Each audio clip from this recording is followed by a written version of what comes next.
Olá, meu amigo, minha amiga, e bem-vindos a mais um Portal do José. E aquilo que parecesse uma coisa remota lá no horizonte parece ganhar mais materialidade agora. Eu me refiro à cassação da chapa Bolsonaro-Mourão. Isso entrou no radar jurídico, entrou no radar político interno e externamente isso começa a ser considerado também. A gente vai analisar por que aqui no Portal do José de hoje. Se você chegou agora, eu convido você a ver nossos vídeos, participar desse vídeo aqui e até o final. Se gostar, se inscreva, compartilhe com seus amigos, porque o Brasil precisa muito de pessoas como você, que está aqui na rede tentando entender o que está acontecendo com o Brasil para conversar com outras pessoas, né? Então vamos juntos, que tem muita coisa interessante. Gente, eu terminei nosso último encontro citando uma frase de Fernando Pessoa para que vocês interagissem conosco, dando a opinião de vocês de qual a interpretação que a gente tem que fazer dessa frase. Navegar é preciso, viver não é preciso. Bom, segundo a maior parte de vocês que interagiram, eu não sabia que no Brasil tinha tanto pessoólogo, tanto Fernando Pessoólogo, pessoas na África também, em Portugal, vocês que estão espalhados, todo mundo participou bastante aqui conosco, e a frase que tem assim a melhor interpretação é de que navegar é uma arte de exatidão, navegar é preciso de ser exato, já viver não é uma possibilidade de termos uma exatidão do começo até o fim da vida, né? E tem outras frases também nesse poema de Fernando Pessoa que é muito legal, e cada uma delas mereceria uma análise específica. Mas eu vou ficar só com a parte final aqui, quando ele diz que viver não é necessário. O que é necessário é criar. Não conto gozar a minha vida, e nem gozá-la penso. Só quero torná-la grande, ainda que para isso tenha que ser o meu corpo e a minha alma a lenha desse fogo. Para Fernando Pessoa, não é para a gente pegar a vida e deixar a vida nos levar, a vida leva eu. Não. A vida é para ser vivida e ela tem que ter a participação criadora da gente. A gente tem que fazer por merecer essa vida, para que ela seja grande o suficiente para ser lembrada lá na frente. Nem que para isso a gente tenha que queimar o nosso corpo e a nossa alma como lenha dessa fogueira, né? É uma ideia muito interessante que Fernando Pessoa era um humanista, era um filósofo, era um poeta e morreu muito cedo, né, com 47 anos. Ele era, de fato, um gênio da literatura universal. E quando a gente vê alguns grupos aqui no Brasil cultuarem outras pessoas que eles acreditam ser gênios também, a gente fica bastante preocupado, porque essas pessoas estão atrapalhando muito o nosso país, elas estão jogando o nosso país para trás e sob um olhar muito preocupante de quem tem interesses no nosso país. Nos Estados Unidos, para vocês terem uma ideia, eu vou voltar aqui às forças externas, né? Ontem foi feito um relatório para o Congresso americano de um grupo de estudos que eles têm lá, que fomenta, que subsidia, né, municia os deputados e senadores norte-americanos. É um grupo chamado Serviço de Pesquisa do Congresso, onde eles sempre abordam assuntos geopolíticos, e o assunto que causou grande preocupação para eles foi o título dessa matéria aqui. Relatório do Congresso dos Estados Unidos vê risco à democracia e ao ambiente sob Bolsonaro. Eles mostram para 500 deputados, aproximadamente senadores norte-americanos, o que está acontecendo no Brasil.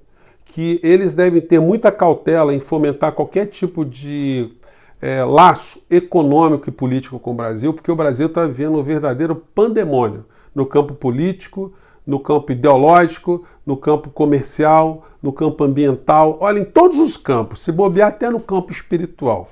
Isso não está no relatório deles não, mas eles devem ter pensado sobre isso quando eles viram Ernesto Araújo, que eles criticam de uma forma en passant nesse relatório, mostrando que o Brasil está tão ruim na política externa que melhor seria se a gente ficasse só dentro do nosso território fazendo as nossas besteiras tupiniquins aqui. Então, essa preocupação que está sendo mostrada de fora para dentro ganhou mais materialidade com as matérias que a gente está vendo nos jornais de hoje, que foi o fato do Facebook ter decretado a pena de morte para mais de 80 perfis no Facebook. Mais de 800 empresas no mundo inteiro estão pressionando o Facebook a ter um comportamento mais ético, um comportamento moralmente mais aceitável pela humanidade diante de tantas coisas ruins que estão acontecendo nos últimos tempos. Então eles pararam de anunciar e isso está fazendo com que o Facebook tenha feito um verdadeiro rastreamento nas coisas que estão sendo publicadas pela rede e detonassem tudo aquilo que é prejudicial à reputação da empresa e às relações sociais de uma maneira geral. Então eles estão punindo qualquer conteúdo racista, conteúdo mentiroso, fake news, destruição de reputação, a utilização para fins eleitorais de perfis falsos e por aí vai. Isso tudo acaba por trazer muita materialidade para as investigações que já estão acontecendo no Brasil, no TSE, no Supremo Tribunal Federal e a CPMI na Câmara e no Senado aqui do Brasil sobre fake news. Então, nós vamos ter mais elementos, mais surpresas, e isso poderá vitaminar aquilo que está no porvir aqui em relação à cassação da chapa Bolsonaro-Mourão. Essa preocupação não é uma coisa abstrata. Quando você vê, por exemplo, os sites bolsonaristas, ontem eles fizeram uma live, o Terça Livre, que eu acho que é o maior deles, né, onde reuniu aqui vários youtubers também de direita, ou youtubers conservadores, e eles estavam com uma preocupação extremamente acentuada em relação à possível cassação da chapa Bolsonaro-Mourão. Então, não sou eu que estou falando isso por conta própria. Vamos pegar aqui um trecho aqui, mas é assim, foi uma live surreal, né? Teve mais de 2 horas a live e eu vou falar sobre esses personagens aqui, o que eles estão representando, logo após a gente analisar as falas aqui. Vamos lá. Mas não se pode ter um grupo organizado que simplesmente, com um monte de tiazinha de WhatsApp, vai ali com a bandeira do Brasil, gritar Brasil nas manifestações. E isso está me preocupando porque a semelhança com a Venezuela está grande, o cenário que eu vejo é um cenário apocalíptico. Se nada mudar, o cenário que eu vejo é um cenário apocalíptico, porque isso significa que eles, na coragem, não é nem coragem, mas na audácia que eles estão tendo hoje, eles podem simplesmente caçar o presidente Bolsonaro, aí vários países vão reconhecer o Bolsonaro como presidente, mas aqui dentro quem vai ser o presidente vai ser o Rodrigo Maia, aí quem vai nomear o novo ministro da Suprema Corte não será Bolsonaro, mas o Nhonho, e aí vai ficar aquela confusão danada. A gente vai viver aqui dentro de um apocalipse inesperado. Gente, olha, eu vou falar para vocês, é que eu sou um estudioso, né? Eu tenho meu coração aberto, eu fico tentando analisar, tenho paciência para escutar os contrários, né? Mas foi um show de aberrações que vocês não têm noção. A gente que é professor, a gente ao longo da vida da gente vai percebendo assim alunos geniais, pessoas maravilhosas que você observa assim e fala, nossa, esse vai longe. Mas a gente, corrigindo provas também, a gente vê as pessoas que são tem mais dificuldade. Você fala assim, olha, isso aí vai ter dificuldade, precisa de uma orientação, precisa de um carinho, sim, precisa de um sentido, né?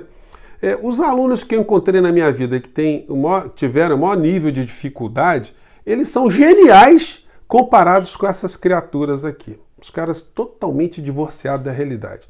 Eles estão preocupados que eles dizem que essa possível cassação da chapa Bolsonaro-Mourão é fruto de um combate contra o conservadorismo, que o conservadorismo está sendo aniquilado aqui no Brasil. Eles só esquecem de ver que o Bolsonaro colocou para ser o ministro da Economia o Paulo Guedes, que é o ultraconservador liberal, que é o homem que está entregando o nosso país, é o homem que está mandando no nosso país. Enquanto o Bolsonaro ele está desgovernando em todas as outras áreas, a área da economia está correndo livre, inclusive com o apoio dos grandes meios de comunicação. Só que essas figuras, elas não conseguem interpretar que eles estão fazendo um papel auxiliar de todo um status quo que esmaga a maior parte do povo brasileiro. E a gente tem que fazer uma viagem na história para a gente entender que mentalidade é essa dessa gente, né? Se a gente pegar a época da escravidão aqui no Brasil, você tinha os escravos que não tinham acesso à educação, não tinham acesso à reflexão, não tinham acesso à liberdade, eles estavam totalmente tutelados, totalmente segregados, totalmente massacrados. você tinha uma elite econômica que utilizava esse tipo de mão de obra nos seus negócios, você tinha o poder político, que era a monarquia, que tinha o poder militar e o poder policial, que garantia a manutenção da ordem, para que ninguém transformasse isso. No meio dessa história toda, você tinha um grupo gelatinoso, o grupo dos liberais conservadores ou dos conservadores, que queriam que se mantivesse o status quo. Essas pessoas não eram donos de escravos, essas pessoas não eram os escravos, mas elas faziam um discurso que atendia os interesses da elite. Eram serviçais, são pessoas que prestavam algum tipo de apoio intelectual a esse tipo de opressão que acontecia aqui no Brasil. Quando eu vejo esses caras na internet, esses grupos bolsolavistas que acham que Olavo de Carvalho é um intelectual, e Olavo de Carvalho, por sua vez, já comentei com vocês, é um grande estelionatário intelectual, na medida que ele percebe que tem essa geleia geral, que está órfã de algum tipo de entendimento da realidade, esses caras são vítimas absolutamente ótimas para que ele consiga ganhar muito dinheiro com essa história, e alguns já perceberam que dá para ganhar dinheiro também replicando a ignorância para cima e para baixo. Esses caras que se auto-intitulam conservadores, eles são filhotes daqueles conservadores daquela época da escravidão. Porque como ser conservador, você bater no peito e dizer que você é conservador, num país que tem a segunda pior distribuição de renda do planeta, onde você tem milhões e milhões de brasileiros que estão numa exclusão total de direitos à saúde, educação, saneamento básico, habitação, emprego, dignidade, sonho, cultura, nada. Você dizer que você é conservador numa sociedade injusta como essa, você está fazendo esse papel de apoiar, de replicar, de aplacar na sociedade qualquer tipo de sentimento legítimo de insurreição, de reivindicação para mudar esse estado de coisas. Então, quando a pessoa bate no peito e diz que é um conservador, olha, esse cara tem algum problema mental ou é uma pessoa mal intencionada e está levando algum tipo de dinheiro. O que compete a gente é estar explicando para essas pessoas, meu amigo, conservador do quê? O que você está combatendo? Você é contra o quê? Bom, eles combatem um comunismo que eles não sabem o que é porque eles têm uma ignorância infinita, eles não podem chegar perto de um livro que tem o nome Karl Marx. Eles se assustam, eles acham que eles vão derreter se eles tiverem conhecimento de alguma coisa que é preconizada, que é uma ciência, que é um conhecimento de alguém que escreveu sobre as relações econômicas no mundo. Karl Marx, sobretudo, ele sistematizou uma realidade que existia. Ele não era um vidente, ele não era uma pessoa que, enfim, taxou nenhum tipo de regra para as pessoas saírem matando umas às outras, como muita gente pensa, de uma forma absolutamente errônea. É bom lembrar que quando Karl Marx morreu, o Brasil ainda era um país escravocrata, a escravidão ainda estava vigindo aqui no Brasil. Então é muito curioso ver que enquanto essa pessoa que eles demonizam tanto estava lutando contra injustiças no sistema industrial que estava nascendo, onde as pessoas trabalhavam 16 horas por dia, não tinha sábado, não tinha domingo, criança trabalhava, não tinha direito algum. É incrível ver que uma pessoa dessa que estava lutando, estava ilustrando, informando as pessoas que esse tipo de realidade estava acontecendo, realidade injusta, e ele já tinha morrido, quando aqui no Brasil ainda tínhamos ainda um sistema escravocrata, e a gente vê a ressurreição dessas pequenas almas, dessas pequenas criaturas, hoje se intitulando os conservadores, defendendo o quê? Conservar o quê num país com tamanha iniquidade como o Brasil?